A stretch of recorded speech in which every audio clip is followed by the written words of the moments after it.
பேசுகிறேன். ஸோ அனைவருக்கும் வணக்கம். ஸோ இன்றைக்குள்ள கோல்டு ப்ரைஸ் பார்த்துக்கிட்டிங்கன்னா நம்ம பாண்டாச்சி மணி. ஸோ 383 வெளியே தான் இருக்குது. ஸோ இருந்தாலும் பரவாயில்ல, நம்ம கோல்டு ப்ரைஸ் வந்து ஏறினாலும் இறங்கலாலும் நம்ம வந்து கான்சிஸ்டனாக கொஞ்சமாக ஒரு சேவிங் பண்ணணும். இப்போ பார்த்துக்கிட்டிங்கன்னா பின்னால் பார்த்தீங்கன்னா கோல்டு பாலாம் எவ்வளோ இருக்குன்னு. ஸோ இதே மாதிரி சின்ன சின்னதாக நம்ம வந்து பெருசாக உங்களை வந்து வாங்கணும்னு சொல்லுங்க.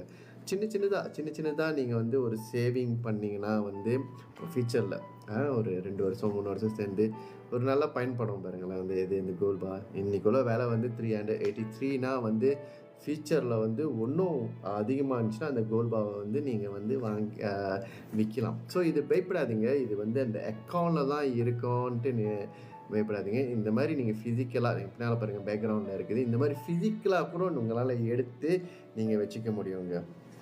ஸோ அந்த அக்கௌண்ட்டில் தான் இருக்கணும்னு இல்லை, நம்ம வந்து வித்ட்ரா பண்ணலாம். ஸோ பின்னால் பார்த்துக்கிட்டிங்களா பாருங்கள், அங்கே 1 கிராமு 5 கிராமு 10 கிராமு டீனார்லாம் பார்த்துக்கிட்டிங்களா பாருங்கள். டீனார்லாம் வந்து ரவுண்டாக இருக்குது பார்த்தீங்களா. அதில் 1 டீனார் இருக்குது, 5 டீனார் இருக்குது, 10 டீனார் இருக்குது. ஸோ இது வந்து நம்ம கலெக்ஷன் பண்ணலாம். நம்ம வந்து என்ன மாதிரி எடுக்க போகிறோன்னு இந்த மாதிரி கோல்ட் பா பாக்ஸு அந்த பாருங்கள், இதெல்லாம் வந்து மேலே வந்து இது வந்து கோல்ட் பா.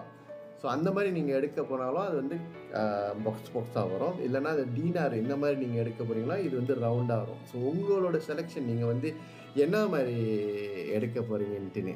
ஸோ இதுதாங்க. ஸோ இது வெறும் சுலபமான முறையிலங்க நம்ம வந்து ஒரு 100 வெள்ளியில் ஸ்டார்ட் பண்ணி நம்ம வந்து நம்ம ஃபியூச்சரை வந்து அப்படியே எதிர்பார்க்கலாம். நம்ம வந்து 1 வருஷம் 2 வருஷம் சேர்ந்து இந்த கோல்டு விலை ஏறும் போது நீங்கள் அந்த